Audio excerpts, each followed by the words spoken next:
ഗുജറാത്തിലെ ജനങ്ങൾ ബി.ജെ.പി. സർക്കാരിനെ ഒരു പാഠം പഠിപ്പിക്കും. ഗുജറാത്തിലെ നിയമസഭാ തിരഞ്ഞെടുപ്പിൽ ഇന്ത്യ സഖ്യം വിജയിക്കും. രാഹുൽ ഗാന്ധിയുടെ വാക്കുകളാണിത്. ഗുജറാത്തിൽ ബി.ജെ.പി. കാണിക്കുന്ന ചെയ്തികൾക്കെതിരെ തുറന്നടിച്ചിരിക്കുകയാണ് അദ്ദേഹം. ബി.ജെ.പിക്ക് ഹിന്ദു സംസ്കാരത്തിന്റെ അടിസ്ഥാന തത്വങ്ങൾ അറിയില്ലെന്ന് ലോക്സഭയിൽ ആവർത്തിക്കുകയാണ് പ്രതിപക്ഷ നേതാവ്. ഗുജറാത്തിൽ കോൺഗ്രസ് ഓഫീസിന് നേരെ നടന്ന അക്രമം ബി.ജെ.പിക്കും സംഘപരിവാറിനുമെതിരെയുള്ള തന്റെ വാദത്തെ ശക്തിപ്പെടുത്തുന്നു. ബി.ജെ.പി. വെറുപ്പും അക്രമവുമാണ് പ്രചരിപ്പിക്കുന്നതെന്നും രാഹുൽ തുറന്നടിക്കുന്നുണ്ട്. രാഹുൽ കഴിഞ്ഞ ദിവസം ലോക്സഭയിൽ നടത്തിയ പ്രസംഗത്തിന് പിന്നാലെയാണ് അഹമ്മദാബാദിലെ കോൺഗ്രസ് ഓഫീസിന് നേരെ ആക്രമണമുണ്ടായത്. വി.എച്ച്.പി. ബജ്രംഗ് ദൾ പ്രവർത്തകരാണ് ആക്രമണം നടത്തിയതെന്ന് ഗുജറാത്തിലെ കോൺഗ്രസ് വക്താവ് ഹേമന്ത് റാവൽ പറഞ്ഞിരുന്നു. കോൺഗ്രസ് ആസ്ഥാനത്ത് കറുത്ത പെയിന്റ് ഒഴിക്കുകയും രാഹുൽ ഗാന്ധിയുടെ ഫോട്ടോ നശിപ്പിക്കുകയും ചെയ്തു. സംഭവത്തിൽ കോൺഗ്രസ് പരാതി നൽകി. അതേസമയം സമാധാനപരമായി നടത്തിയ പ്രതിഷേധ പ്രകടനത്തിന് നേരെ കോൺഗ്രസ് ആണ് അക്രമം അഴിച്ചുവിട്ടതെന്നാണ് ബി.ജെ.പിയുടെ പ്രതികരണം.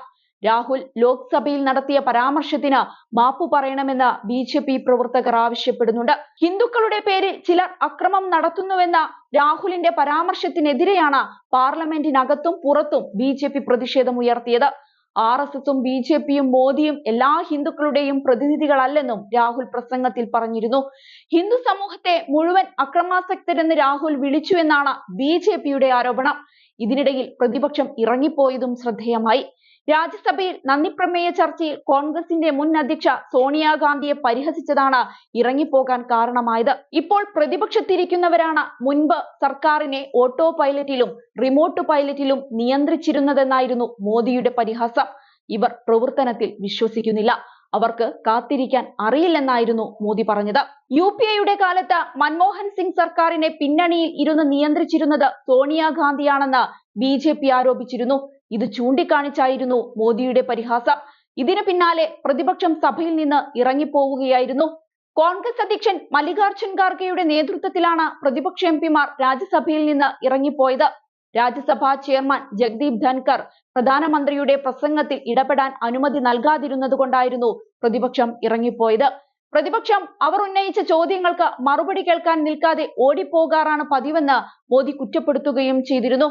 ഇതിനിടയിൽ രാജ്യസഭയിൽ പ്രധാനമന്ത്രി നരേന്ദ്രമോദിയുടെ മറുപടി പ്രസംഗം ബഹിഷ്കരിച്ച പ്രതിപക്ഷത്തിനൊപ്പം ചേർന്ന് ബി.ജെ.ഡിയും ഇറങ്ങിപ്പോയത് ശ്രദ്ധേയമായി.